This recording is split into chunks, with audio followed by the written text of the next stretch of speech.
So in this video, we're going to talk about how to solve equations with fractions, and we're going to think about the least common denominator. So example 1, we have x over 2 plus 3 is equal to 9.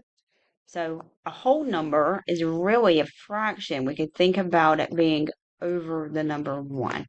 So if I look at the denominators, which is the numbers in the bottom, I've got 1s and I've got 2. So my least common denominator is going to be 2.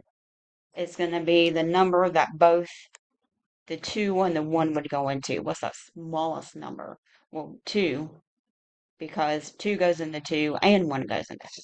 So then what we're going to do is we're going to multiply everything by that least common denominator. So we're going to think about distributing it. And that's going to get rid of all of our fractions, so we don't have to even think about the fractions.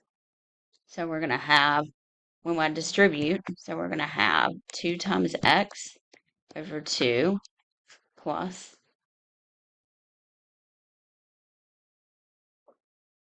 2 times 3 is 6 over 1 equals 2 times 9 is 18 over 1.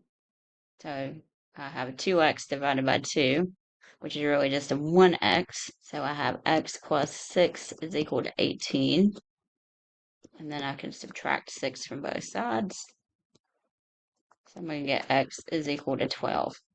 So the same thing we've been doing, just keeping that wall. Did not draw my wall very well in this problem. Keeping that in line. But multiplying by that least common denominator gets rid of all the fractions. So that's a nice technique that we could use. Now, is that the only way we could have solved that? No. We had x over 2 plus 3 is equal to 9. We could think about solving it the way that we've been solving it. If we don't like using that least common denominator, we could say I need to get that x term by itself. I could subtract 3. I'm peeling off that layer, so now I have x divided by 2 equals 6. And then I could do the opposite of dividing, which is multiplying. And now I've got x is equal to 12. So you could think about it in two different ways, but that least common denominator method is going to come in handy the higher you go up in math.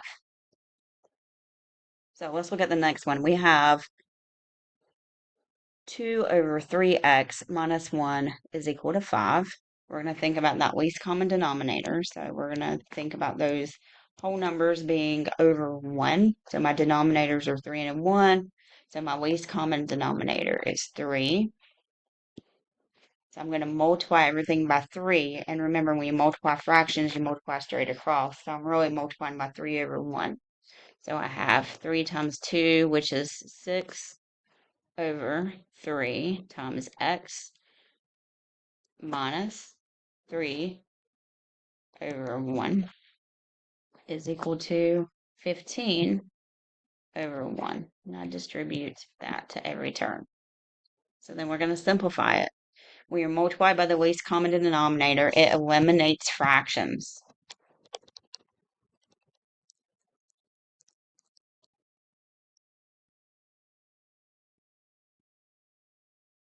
In that step.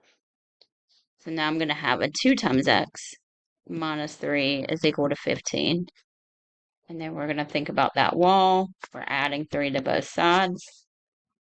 So I have 2 times x equals 18. And then we're going to divide by 2. So x is equal to 9. Okay, if you don't like that method, that's fine. Let's go back. We started with 2 over 3 times x. So I could think about that x really being in the numerator there. Minus 1 is equal to 5. So if we use the same technique we used before, we can add 1 to both sides. So now I have 2x over 3 is equal to 6. And then remember, we want to undo, right? We want to get x by itself. So we're going to undo division first. So let's multiply by 3. So now I have 2 times x on the left is equal to 18. And then we're going to undo that multiplication by division. So we're going to get x is equal to 9. So you've got options on these. What's nice is that there's only one fraction.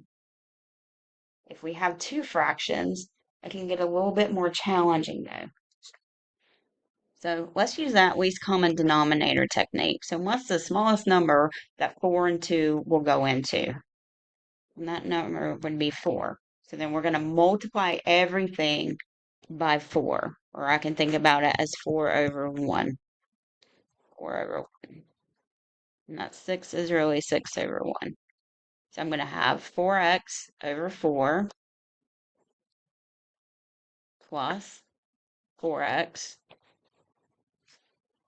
over 2 is equal to 24 over 1.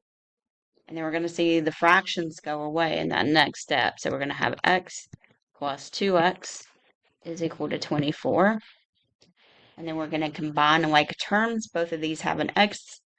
So that means I have 3 x's. So 3x is equal to 24.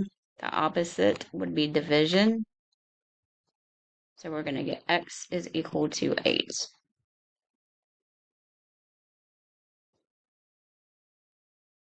So let's try a few more. Let's look at the next one. We have x over 5 plus 2 is equal to 7.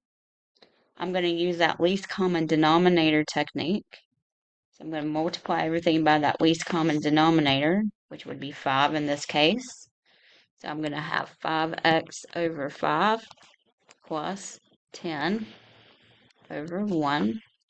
We're going to think about these as fractions, is equal to 35 over 1.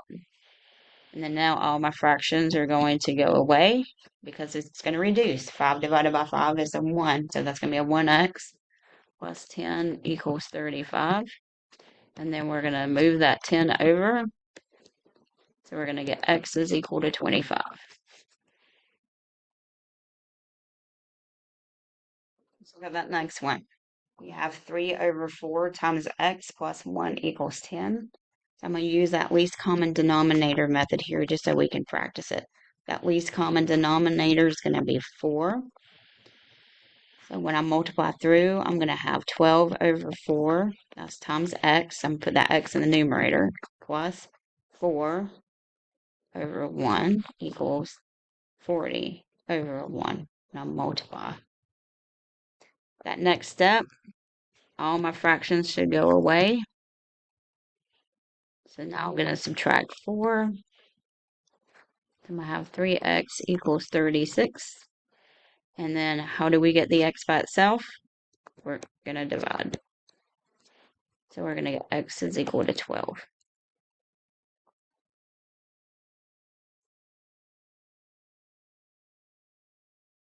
Let's try one more. Let's say we have 2x over 3 plus 5x over 2 is equal to 7. And the goal is to get x by itself. So we're going to think about that least common denominator. So what's the smallest number that both 3 and 2 will go into? That's your least common denominator. So in this case, it's going to be 6. So I'm going to multiply by 6 over 1. So when I do that, I'm going to get 12x over 3 plus, this is 30x over 2. And that's going to be equal to 42 over 1.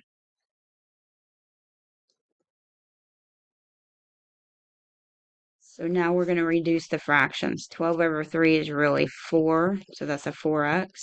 30 over 2 is 15, so it's really 15x, and that's equal to 42.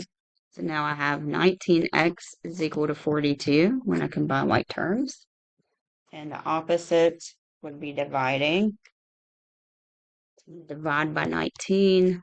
And this is not going to be a very nice number, so I'm going to leave that fraction as 42 over 19. That does not reduce.